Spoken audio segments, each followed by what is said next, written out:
Wonder of the Seas di Royal Caribbean te barco crucero di mais grande na mundo. Essa aqui um viagem inaugural para o crucero aqui na St. Martin, que começa a navegar dia 4 de março for de Fort Everglades na Florida. 1.188 pia, 210 pia de ancho e tem uma capacidade de 6.000 passageiros e está navegando com capacidade de 45 para 50% atualmente. E tem 17 deck e a custa 1,35 bilhão de dólares para construir.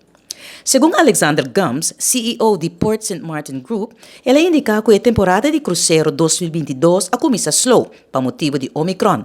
Pero St. Martin tem uma ventaja riba outra destinação, passou em Megapir tem possibilidade de acaparar 2 cruzeiros simultaneamente.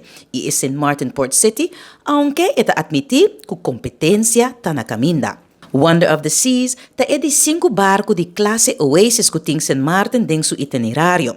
Justamente, passou a isla ta onde é pouco caminho no mundo que por hasi é aqui.